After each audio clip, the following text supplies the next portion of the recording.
A mother attacked a school principal after her daughter got in trouble for fighting. An AI company turns out to be 700 Indian employees pretending to be chatbots.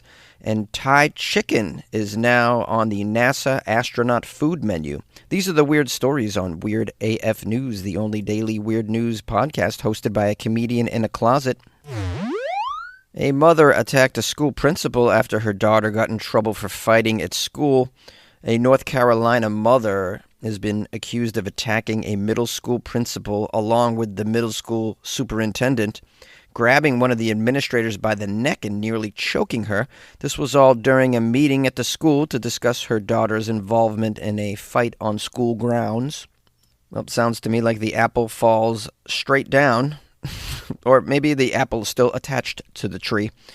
We have here Mariah Hector, age 33. She was arrested and charged with assaulting a school employee and second-degree trespassing. Mariah and her family members were called to the Randolph Middle School after her daughter was involved in a fight. While at the school, Mariah reportedly became hostile and was asked to leave the school grounds. Instead, what happened was Mariah did not leave the school grounds. Instead, the mother pushed past that employee and shoved the school's principal, Jennifer Schroeder, into a wall. I believe that's called keeping it real. That's what you want to do as a parent. Just want to keep it real. You want your child to respect you and to know that you're chill. You're always in control. You're keeping it real.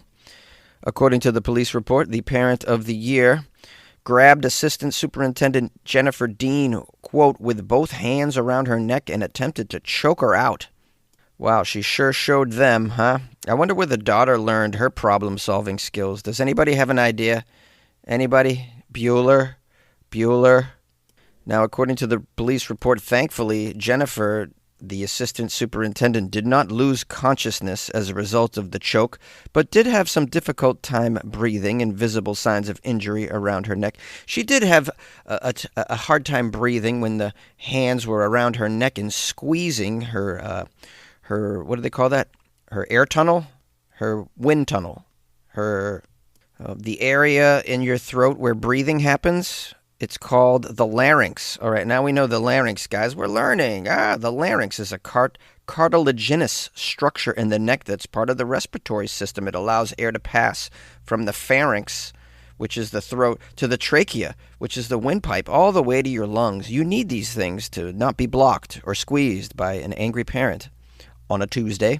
All right, let's jump back in and find out what the punishments for the parent and the student are going to be. The school was placed on a lockdown as a result of this brawl, and Mariah was taken into custody. Another person, 20-year-old Trinity Nixon, was also charged with second-degree trespassing during the incident. According to the arrest affidavit, Trinity Nixon entered the school after being told not to by an employee. She was then accused of cursing and yelling once inside the building. I think the whole family was there and ready to throw down. This is the exact opposite of what happened to me when I got in trouble at school. My family never backed me up. They were like, it's all your fault. You obviously did it. We are not defending you. Take your punishment. Take it. We now have an entire generation of children that it's never their fault. It's the no-fault generation, if I may coin a new term. Is that new? It also says here that the school's principal, Schroeder, was suspended with pay after these alleged assaults. It was not immediately clear whether the altercation was related to her suspension. Yeah, obviously it is. You think it's just a big coinky-dink? In a message sent to the families, the district said that Principal Schroeder would be, quote, away from campus at this time, but that they cannot provide information on the reason for the principal's absence, as this is a personal issue. Well, there's a lot of questions here. There's a lot going on that they're not telling us. I wonder if even the principal did something really wrong. I mean, I don't want to justify the behavior of this family, but something went down that they're not saying in the story. And it just might be something that makes the school look really bad and that got the principal suspended. Or they could just be suspending the principal just for being involved in a ruckus. You know how sometimes during an NBA game they give both players a technical, even though one of them was kind of the agitator of it. It's sort of like it's a way to treat each team fairly, But like, all right, we're giving both of you a T. But in reality, we really know who started this. It's easy to just jump on the parent for getting violent, which we can't condone. we can't condone the violence. There's a saying in the world of teaching: meet the parents, meet the problems. But I'm not sure that's what's going on here. Need more information. Meanwhile, I don't know why you're all having babies. An AI company turns out to be 700 Indian employees pretending to be chatbots. A once hyped AI startup that was backed by Microsoft has filed for bankruptcy after it was revealed that its so-called artificial intelligence was actually hundreds of human workers in India pretending to be chatbots. Well, that must have been a very long trench coat, eh? 700 Indians under a trench coat. Hey, we thought this was AI. It is AI. It's actually Indians. Hey, we thought this was AI. It is AI. It's advanced Indians. Wait a minute, I thought I invested in AI. You did. You invested in artificial Indians. Hey, isn't this an AI company? It kind of is. It's a lot of Indians. Are any of these working for you? Okay, well, the name of the company, anyways, I've never heard of it. Builder.ai. It's a London-based company, previously valued at $1.5 billion. They marketed their platform as an AI-powered solution that made building apps as simple as ordering pizza. Its virtual assistant, Natasha, was supposed to generate software using artificial intelligence. In reality, there were 700 engineers in India manually coding customer requests behind the scenes. Well, I, for one, am happy to hear that at least for a while, some people had a job and actually got paid, because the AI is just taking all of our jobs. That makes me happy. Also, am I supposed to feel sorry for Microsoft and other investors in this company? If you didn't do your due diligence, that's on you. They just throw billions of dollars at AI companies because it's all the rage. And sometimes you're going to get bit when you don't really, do your research. The ruse began to collapse in May when lender Viola Credit seized $37 million from the company's accounts, uncovering that Builder AI had inflated its 2024 revenue projections by 300%. This audit revealed the company generated just $50 million in revenue, far below the $200 million it claimed to the investors. Again, do your due diligence. I don't feel bad for wealthy investors. Am I supposed to feel bad for you? I don't think so. I don't feel bad for you. You're investing in companies that are taking humans' jobs. This is just the beginning. It's going to be a mess, man. Jobs are hard enough to come by. It's only going to get worse. Now it says here, this company had a lot of cash. It raised over $445 million from big names, including Microsoft and Qatar Investment Authority. Builder AI's collapse has triggered a federal investigation in the U.S., with prosecutors in New York requesting financial documents and customer records. The founder stepped down earlier this year and was replaced by an individual. I can't pronounce these names, but this person reportedly uncovered the company's internal misrepresentations. The company now owes millions to Amazon and Microsoft in cloud computing costs, and it has laid off around 1,000 employees. You mean all of their chatbots have been laid off? It says here the fallout is one of the biggest failures of the post-ChatGPT AI investment boom, and has renewed scrutiny of AI washing, which is a trend of rebranding manual services as artificial intelligence in order to secure funding. Yeah, this is hilarious. You think you got an AI company, and you're just gonna I feel bad for the customers, though. They think they're dealing with real chatbots, and it's really AI, but instead it's a bunch of Indian dudes. I'll bet the customers even knew, some of them. How did you know it was an Indian guy instead of a chatbot? Well, I asked the chatbot to create me an image of my dog flying in a hot air balloon, but for some reason it asked me if I could first send over a photo of my boobies. Oh yes, very good, very good. I will make the AI do chat butty. But first, send me your vagine. I want to see your vagine. By the way, newsflash. Some of you think you're chatting with an OnlyFans model, but you're actually talking with an Indian man. You're talking very sexy time with the Indian man very far away. Not exactly the OnlyFans model you thought you were talking to. So sorry, so sorry. This is where it's at. This is what's happening. You can hire cheap labor over there. They have no problem getting on the phone and pretending to be a woman, even when it's a man. We're going to find out someday that self-driving cars are actually Indian dudes with remote controls, like, controlling them like a video game from afar. When there's money pouring into a sector of the industry, people cannot help themselves. You have the dishonest actors that are going to come out, try and get some of that money. Remember when the government was giving out loans to businesses during COVID? What happened? A lot of people just scammed millions of dollars. Oh yeah, I'm a company. Oh yeah. Send me a check. I have a personal anecdote I should share with you about how I was part of a sort of like a scam, very low end. I was an actor in New York City, and I did a film with this guy. I won't name him, but he had a film company. It was small indie film, and he was trying to months later he was trying to secure money to make a new film, and he was having a hard time doing it. Here's what he had. He was having investors come into his office, right? But he had no employees anymore because of budget cuts, and he had to fire everybody. He was just barely holding on. So he reached out to me and some other actors that had worked with him on his previous film, and he paid us $100 each to come and sit in the office all day while he took meetings from investors. So we were pretending to be employees of his company. So it looked like he had a busy employee, like a company with like a half a dozen employees just working on, films, editing or whatever. But the truth was we were actors. I don't know if he ever got any money to make anything. He never called me for another job. But that's the kind of stuff that happens out there. Be careful, guys. Comcast is committed to bringing access to the internet to all Americans, including rural communities across the country, like Sussex County, Delaware. We were being left behind. Everybody around us seemed to have internet, but we did not. High-speed internet is one of those good things that we needed to help us move our farming, our small businesses, our recreation forward. Learn more about how we're bringing our next-generation network to more people across the country at ComcastCorporation.com/investment in America.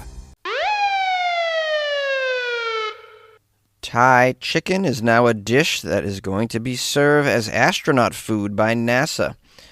Thai chicken.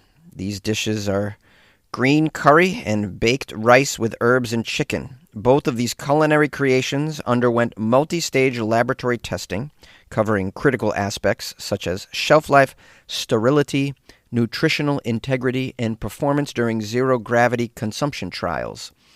And it'll now be included as part of the menu for the astronauts. Thailand holds its position as one of the world's leading chicken meat exporters. Did you know that? With over 900,000 tons of processed chicken shipped to markets including Europe, Japan, and the Middle East in 2024 alone. Tariffs. The latest selection as space food further underscores and bolsters international confidence in the already robust standards of Thai chicken. I love Thai chicken.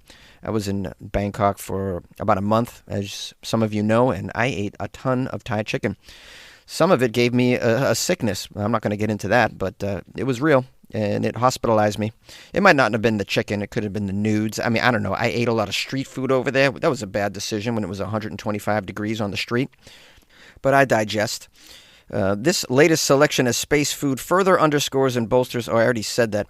Moreover, sending Thai chicken into orbit significantly elevates the global image of the Thai food industry. It extends the long-standing vision of Thai kitchen to the world, now proudly embracing the new frontier of Thai kitchen to the universe. Well, I guess that means that you can call Thai chicken out of this world. Hey, Jonesy, what's with the bad joking? I don't know. Some people like it. This remarkable achievement, it says, is anticipated to substantially enhance the credibility and market standing of Thai food worldwide in the years to come. Yeah, but moreover, it gives the astronauts some really good food. That's pretty important too, right? I'd imagine they're eating crap up there. I mean, what do astronauts eat? Hot dogs and canned beans? I should probably look that up, actually. All right, looky here. I found a space menu. It's spacecenter.org document. This is a typical breakfast for an astronaut. Dried apricots, sausage patty, seasoned scrambled eggs, tortillas, vanilla breakfast drink, orange pineapple drink. Oh, I don't like when they put drink on the end of the drink because that means it's not real fruit juice. Is that pineapple juice? Well, it's pineapple drink. Metamucil wafers and an apple. Oh, Metamucil wafers. They're having a hard time pooping up there. Are bowel movements very slow in zero gravity? All right, let's move on to the lunch. This is a typical lunch for an astronaut. Not bad. We have grilled pork chop, mashed potatoes, cauliflower with cheese, applesauce, cashews, blah, butter cookies, and tea with sugar. Let's move on to the dinner. Noodles and chicken, rice and chicken, vegetable risotto, green beans with mushrooms, tropical punch. No after dinner port wine or a martini and cigar? Okay. Well, they want the astronauts to be healthy up there, but come on, man. I need a martini. All right, so it sounds like the food isn't as bad as I thought. So getting Thai chicken, it sounds like Thai chicken's going to be a real hit up there. Everybody's going to be eating the Thai chicken. I mean, right away it becomes a delicacy. It becomes very exotic. They should add some more exotic items to the astronaut menu, such as what, Jonesy? What do you suggest? Well, I'm glad you asked because, I mean, why wouldn't you ask me? I have great ideas. How about some hand rolls? You guys into hand rolls? I had some hand rolls yesterday. Love me some hand rolls. Skewers, even. Well, you might call them shish kebab, but I'm into skewers in general. Very good, very portable. Falafel, come on now. Wouldn't you want a falafel up there? I don't see anything fried on the menu, but I would really want French fries. How do you not have French fries in space? And have some real desserts. You know, tapioca pudding, it's okay. Yeah, it's all right. Chia seed pudding with mango. I mean, that's pretty good. But don't you want key lime pie or cheesecake? How about that? Is that not sustainable? You know, it just would seem to me if these astronauts are going to live up there, which some of them are up there for a long time. Some of them get trapped up there for way longer than they anticipated. I believe I covered that story. You know, they're going to want to at least get some relief and have a little bit of joy in their life by having some treats, some delicious menu items. So I'm going to suggest a revamping of the menu. I'll reach out to NASA, see if they get back to me. I have a JFLs out here, you know, the Jet Propulsion, JPL, my bad. JPL, Jet Propulsion Laboratory, right here in Pasadena. It's a stone's throw away where I live. Maybe I'll just roll up and with my own menu that I come up with. They'll probably listen to me. I'm not a crazy person or anything like that. Hey, Todd, Daddy, how you doing? Running a business comes with a lot of what-ifs. But luckily, there's a simple answer to them. Shopify. It's the commerce platform behind millions of businesses, including Thrive Cosmetics and Momofuku, and it'll help you with everything you need. From website design and marketing to boosting sales and expanding operations, Shopify can get the job done and make your dream a reality. Turn those what-ifs into... Sign up for your $1 per month trial at shopify.com/special offer. What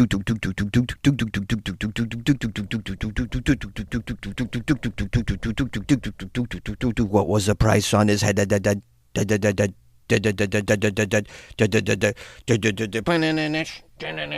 Rocking it. Hey, my friends, I'm caffeinated, and I want to thank you for that, for keeping me up. You know, this is the outro of the podcast. If you're new, this is what it is. It's a lot of, I do bad accents, sing songs, occasionally beatbox, show off my intellect even, and my terrible opinions. Anyways, that's what Weird AF News is. It's one guy in a closet just covering the weird news, throwing in some personal anecdotes that I should probably keep to myself. Nonetheless, if this is what you're digging, subscribe. Subscribe to the podcast on whatever platform you're listening to. It's available on all podcast players, doing weird news 5 days a week, and on Friday, it's only Florida. Woohoo! That's what's up. If you want to support the show, go to weirdafnews.com. You can buy me coffee, keep me caffeinated. You can send me a PayPal or join the Patreon. That's a cool thing to do. Let's give some love to Franklin Robinson. Big fan of the show. Franklin did some hilarious coverage of my podcast a couple of times where he goes into the stories and describes what I'm talking about. Posted on the Weird AF News Facebook channel. Anyways, then Franklin then took the time to write me this like really nice email that nearly brought me to tears, to be honest with you. I was just really blown away by how kind it was and appreciative, and to put things in perspective for me. Things I never really think about when I do this. Franklin writes, Jonesy, where are we? Oh, I'm sure you keep a lot of people sane, not to mention well-informed on the absurdity of this life with your podcast. I've heard you read some of your fan mail, and I know it's only a small fraction of the good that you've done. Do you ever consider you're actually saving lives with what you do? I can't say I would have died without you, but you definitely made life a lot more bearable the past few years and even helped me avoid an old ex who's all kinds of messed up. She didn't like your show. F her, Jonesy. Thanks again for all you do, and again, good luck with your life, man. So, yeah, do I ever consider that I'm actually saving lives with what I do? No, I don't. But maybe I am. I don't know. I know that I get messages saying I help people get through hard times. So, if I ever helped you get through a hard time or saved your life, I'm grateful for that. And yeah, it makes me feel good. So yeah, I don't know that this is what's happening with the podcast. I'm just like kind of being silly here and doing my thing, and hoping that someday it gets supremely popular, so that then I can do stand-up comedy anywhere I want, all over the world. That's kind of the end goal. It hasn't, we're many years in and it's not happening. So it may not happen, but meanwhile, I'm getting messages from people that say I'm bringing something to their lives. So maybe that's really the purpose of this. You always get what you want. You just get what you need, right? As they say. Anyways, appreciate that email. If you guys want to email me, it's funnyjones@gmail.com. I'm on Instagram @funnyjones. And good luck with your life, man. See you tomorrow.